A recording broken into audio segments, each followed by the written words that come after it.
In regards to price and feature content, the 2018 Acura ILX undercuts other entry-level luxury sedans by a considerable margin. That alone should get purse attention. Unfortunately, the notion of value begins to fade when you realize that the ILX falls well short of the standards set by its more expensive rivals. The ride quality is overly stiff, the interior lacks refinement, the engine is comparably weak, and the infotainment system leaves much to be desired.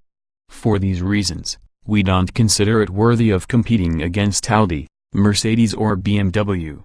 Instead, we think of the ILX as a slightly nicer Honda Civic. What's new? A new special edition package with minor cosmetic additions debuts. Otherwise, the ILX returns unchanged. Acura's collision alerts tend to be overly sensitive and annoying, so we suggest skipping the Acura Watch package in favor of the premium package that delivers more useful features.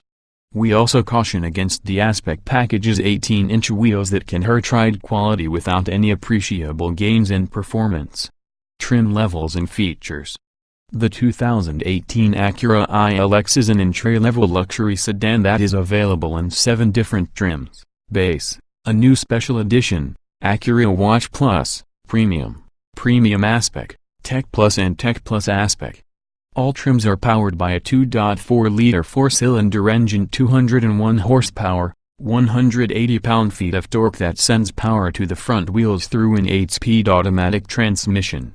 The base ILX comes with 17-inch wheels, automatic LED headlights, rain-sensing wipers, heated mirrors, keyless entry and ignition, cruise control, dual-zone automatic climate control, simulated leather upholstery, heated front seats, an 8-way power driver sport seat, a tilt and telescoping steering wheel, a folding rear seatback, a rear view camera, limited text messaging functions, Bluetooth phone and streaming audio, and a 6-speaker stereo with active noise cancellation, streaming internet radio and USB auxiliary input.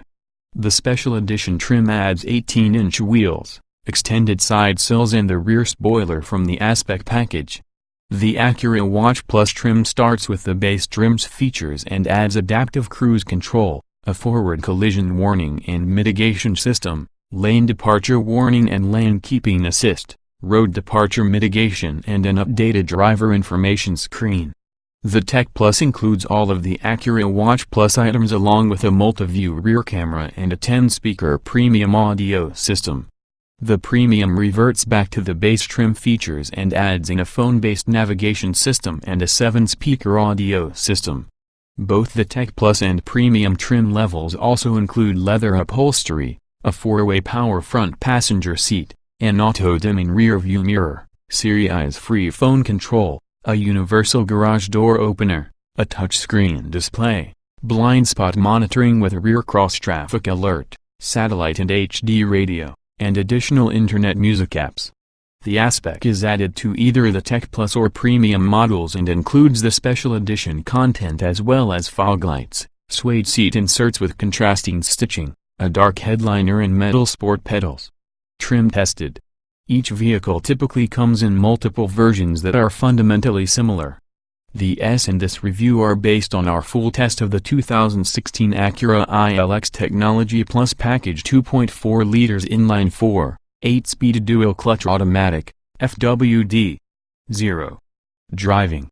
The ILX is available with only one powertrain, a 2.4-liter 4-cylinder with 201 horsepower mated to an 8-speed automatic transmission with paddle shifters. It's about mid-pack acceleration-wise. Handling is decent, but if the limit responses should be better for a sport sedan. Acceleration. With a 060 miles per hour time of 6.9 seconds, the ILX is slower than the Audi A3 and Mercedes CLA 250. Power feels soft at low RPM, and the automatic upshifts early, keeping revs low. The engine sounds great at high RPM, though. Braking.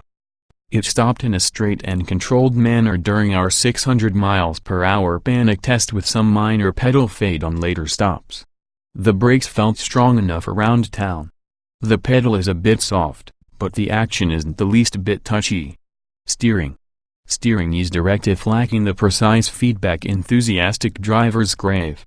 It goes where it's pointed with an intuitively quick turn-in when driven below its rather modest grip limits. The thick-rimmed steering wheel feels good in your hands. Handling. It feels sporty up to a certain point. It turns into corners with some eagerness and stays planted and secure. The suspension copes well with minor bumps. Near its grip limits, it becomes considerably less responsive to driver inputs. Drivability. The transmission can get confused at low speeds, and there were some mid-throttle hiccups leaving a stop. We needed 2 downshifts to maintain 70 miles per hour on a grade. The cruise control overshoots by up to 7 miles per hour comfort. Although the ILX's front seats are comfortable and should fit a wide variety of bodies, they are completely lacking in lateral support, which is odd for a luxury or sport sedan aimed at enthusiastic drivers. Ride quality can be surprisingly bad over bumpy surfaces. Seat comfort. The front seats are comfortable, the cushions are firm but not overly so. The seats are wide and flat with near-zero lateral support. The door armrests are hard and positioned too low. The rear seats have soft cushions with decent contouring. Ride comfort. It seems hard to believe Acura could get the ride-to-handling compromise so wrong, but it did. The ILX is stiff-legged in general, and big highway bumps will literally bounce you out of your seat. Tall folks will hit their head on the ceiling. Noise and vibration. Either the tires are really noisy or there's minimal sound deadening because there's considerable noise in the cabin. The engine can be heard often, and the transmission causes vibrations at lower speeds. The engine is never thrashy and sounds great above 4,500 revolutions per minute. Interior. Honda Acura keeps clinging to its central dual-screen infotainment setup. And we keep disliking having to look at 2 different screens. Headroom is lacking front and rear, partly because the ILX comes with a sunroof. Outward visibility is excellent for the segment. Ease of use. The gauges are clear and legible, and the climate control knobs and buttons are well marked and placed for easy operation. The secondary controls on the steering wheel and center stack take some getting used to.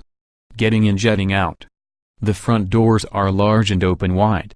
You have to duck your head a bit, but overall it's a decent entryway for the class. The rear doors don't open as wide. You really have to duck your head to miss the roof. Roominess. Headroom is tight front and rear for anyone near average height.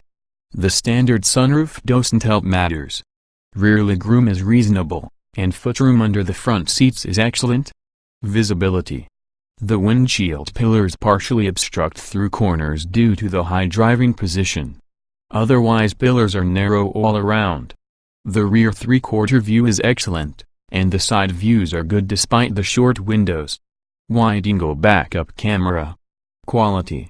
The interior doesn't give off same quality vibe as Audi, BMW, Mercedes. There's a fair amount of hard plastic trim, though most controls have reasonably good action. Soft touch dash. We heard a couple of creaks from some trim pieces. Utility. The door pockets, which are placed well forward, are too small. The front bin is tiny but has a security door. The center armrest bin is large. The cup holders make an attempt at anti-tip function. The trunk is competitive at 12.3 cubic feet, but the pass-through opening is tiny. Technology. We don't love a stacked dual-screen infotainment setup. The top one is far away, though it's well shrouded to prevent issues with glare. The bottom screen has low-rent graphics but the buttons react well.